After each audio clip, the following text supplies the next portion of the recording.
de tout ce qui a été perdu par Adam et Ève. Et nous sommes dans l'âge de la pleine possession. Ça n'a pas été dans les autres âges. L'âge dans lequel nous vivons, c'est l'âge de la pleine possession. Où le croyant, l'Église, doit posséder pleinement. Donc toutes les bénédictions doivent lui appartenir. La plénitude des bénédictions. Le croyant doit en jouir. Ce n'était pas dans les autres âges, mais c'est dans notre âge.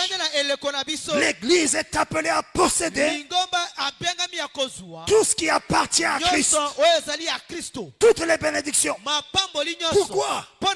C'est l'âge du mariage. Est-ce que tu crois ça? Que nous sommes dans l'âge du mariage? Le premier âge, l'âge d'Éphèse. Paul avait fiancé l'Église. L'Église était fiancée à Christ. Il en était ainsi dans tous les autres âges.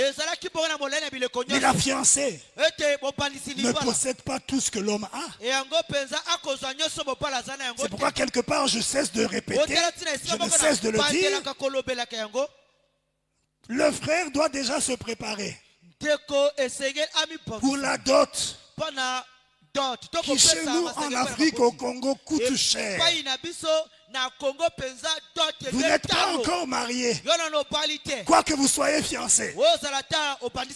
Mais toi tu exiges qu'il prenne soin de tes études, qu'il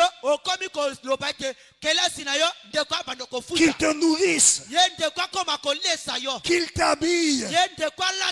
Oh, vous vivez déjà comme des mariés alors que vous n'êtes pas encore mariés. Mais comment ça? C'est pas normal. Déjà le frère doit se battre pour payer la facture, comme on appelle ça, facture. Oui, la facture, parce que la femme devient comme une chose, il y a une facture pour qu'on la donne. Le pauvre frère, il doit faire ça. Et j'ai appris que de nos jours, il y a des parents qui demandent même une parcelle dans la liste. Ils demandent la parcelle. Hey! Un homme disait à ça. Bon, là, ils étaient déjà dans la même maison. Ils n'étaient pas encore mariés totalement. Ils vivaient déjà ensemble. Les parents de la femme ont donné la liste. Et dans la liste, il y avait la parcelle. L'homme a dit à la femme, ah, même moi, je n'ai pas encore de parcelle. Et ton père veut que je lui paye une parcelle.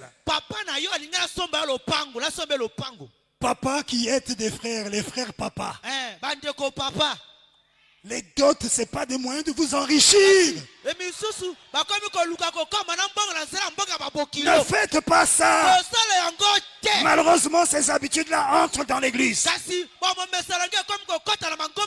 Et le papa se cache derrière la famille.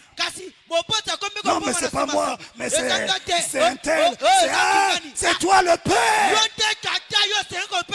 Ta famille doit connaître ta position. Si tu es un chrétien, montre que tu es un chrétien. Comment ça? Oh non, c'est les parents. C'est toi l'homme. C'est toi le papa. Montre tes couleurs. Et aide le couple. Mais comment ça? Mais c'est encore nous, les croyants du message, qui compliquons encore les frères. Et le pauvre frère, il a maigri. Tellement qu'il est en train de réfléchir comment faire. Il a déjà passé 3 ans, 4 ans de fiançailles, le pauvre. Où sont ces parents-là qui peuvent appeler le frère et dire, bon frère, fils, je sais que c'est difficile. Bon, j'en fais pas une loi, hein. Je ne dis pas que c'est ça la loi. C'est comme ça la parole, je ne dis pas ça. Mais où sont ces pères qui peuvent dire, Amène-moi seulement une Bible.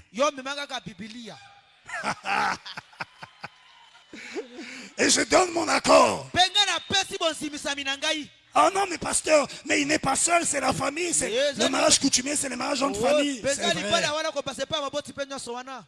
Quand j'ai parlé de Bible, c'est juste, j'ai voulu montrer que tu dois peser de ton poids pour faciliter les choses. Et dans nos familles africaines, avec plein de jalousie, quand c'est les enfants de l'autre, on charge la liste parce que c'est l'enfant de l'autre. Il ne faut pas faire aux autres ce que vous ne voulez pas qu'on vous fasse. C'est méchant. C'est nous ici en Afrique et dans certains pays où on exige des dots. Ne dis pas frère, qu'est-ce qui a fait que Dieu ait fait de moi un noir en Afrique? Oh, si j'étais un blanc. Le choix de Dieu est le meilleur. Il fallait que tu sois au Congo africain. Oh non, mais chez les blancs là-bas, il n'y a pas les dots. Le papa donne l'accord, c'est fini. Oui, c'est ça. Nous, ici, il y a des dots. Mais on est censé, si on aime la femme, on est censé accomplir ça. Il y en a qui disent non, la dot est obligatoire parce que c'est la parole. Attention. Il est vrai que dans les coutumes d'Israël, il y avait des dots. Dans la Bible. Mais vous n'avez pas un commandement de Dieu qui dit que c'est un... Parce que si vous dites ça, alors donc les blancs qui n'ont pas le dot ont péché. Donc ça veut dire que les blancs qui n'ont pas de dot ont péché alors. Ah non. Dans certains pays, la dot même, c'est les parents qui apportent ça. Dans d'autres pays, hein, parce que la dot, ça dépend des cultures. Mais il y a des pays où ça n'existe pas. Donc toi frère, si tu es en Afrique, tu dois... Frère Branham dit que les noirs sont plus spirituels que les blancs. Toi qui regrettes d'être né en Afrique, il dit que les noirs sont des gens insouciants.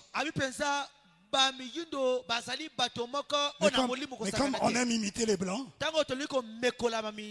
le langage des stress, on apprenait ça chez les blancs. Hein. Maintenant, c'est le langage même des Africains. Mais avant, les noirs, une nature m'en foutiste. Qu'il y a à manger ou pas, il est dans la joie. Et c'est ça aussi que la foi doit produire. Oui, tu dois arriver à ce niveau-là. Que les situations de la vie ne t'enlèvent pas la joie du salut. Sois toujours dans la joie. Parce que la joie de l'Éternel est votre force. Est-ce que c'est clair? Nous sommes dans l'âge de la pleine possession. À quel moment la femme entre pleinement en possession de ce que l'homme a?